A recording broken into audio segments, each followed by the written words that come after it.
They are beaten, they are raped, they are sterilized, jailed, and sometimes they just disappear.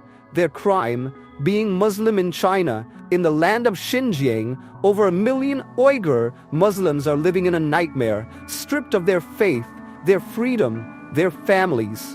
Children are torn from their parents. Mosques are demolished. Women are forced to undergo abortions. Their Quran is banned. Their prayers are watched. And yet, they are forced to work for the same China that funds the silence of the Muslim world. Where are the protests, the fatwas, the boycotts? Why do Muslim nations that shout about Kashmir and condemn India say nothing about China's genocide? Are Uyghur Muslims not part of the Ummah, or does money and fear matter more than justice and faith? This isn't just about China. This is about the hypocrisy of the Muslim world, the double standards of outrage, and the genocide no one dares to stop. This is the story of the Uyghurs. The Uyghurs are a Turkic Muslim minority who have lived in the Xinjiang region for centuries, long before the modern Chinese state existed. Xinjiang, rich in natural gas, coal, and cotton, is a strategic crown jewel for China. Uyghurs have their own language, culture, and faith, all of which make them different in the eyes of the Chinese Communist Party. And in the CCP's playbook, difference is dangerous. Xinjiang is the most surveilled place on earth. Every mosque has cameras. Every home has QR codes. Every person has a digital ID. China has built a dystopian police state, powered by AI, facial recognition, biometric data, and mobile tracking. Even saying Assalamu alaikum can be considered suspicious behavior. A prayer, a beard, a hijab. These are now evidence of extremism. Big Brother is not watching. Big Brother is controlling every breath, every step.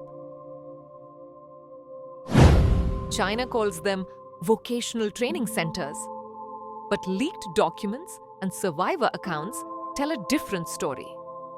These are concentration camps, massive facilities with barbed wire, armed guards, and torture cells.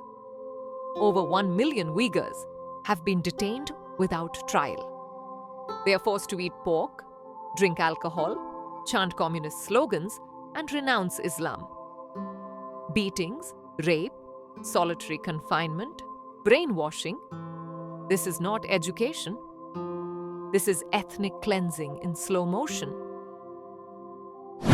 China doesn't just want to control Uyghurs, it wants to erase them. Official data shows a 60% drop in Uyghur birth rates in some areas. Why? Because Uyghur women are being forcibly sterilized, implanted with IUDs, or subjected to coerced abortions. Marrying a Han Chinese man gets you cash incentives. Refusing can get you sent to a camp. It's not just cultural genocide, it's biological warfare against a people.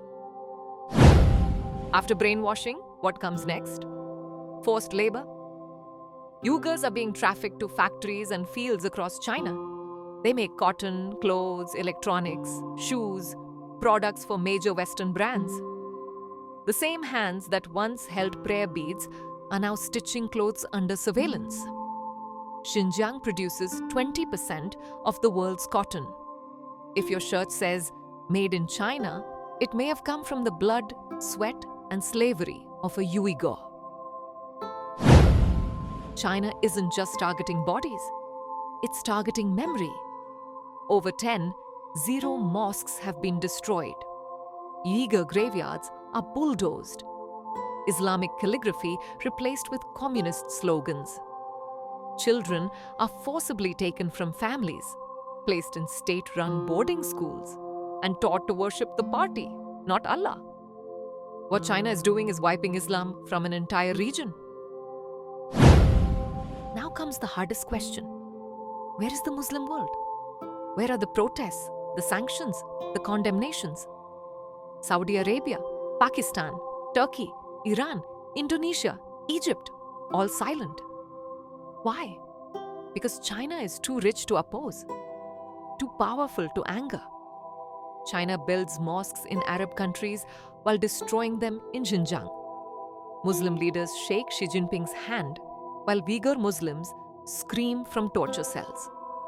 The Organization of Islamic Cooperation, OIC, once criticized India over Kashmir. But on China's Uyghur genocide, not one word of real action. Oil, trade, loans, and fear have bought silence.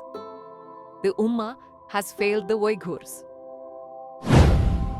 The West has spoken louder, but not stronger.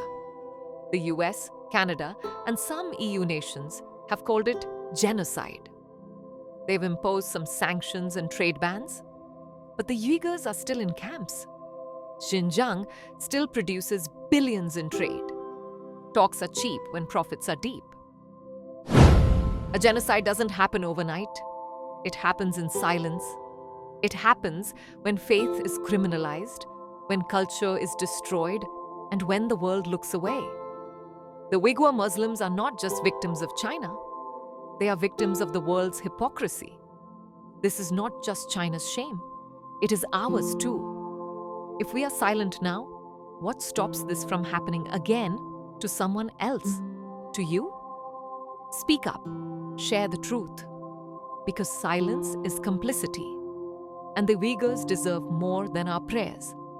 They deserve our voice. Thanks for watching Vocab Tales. If you believe the world needs to know this truth, like, share, and subscribe. Use your voice. Because theirs has been taken.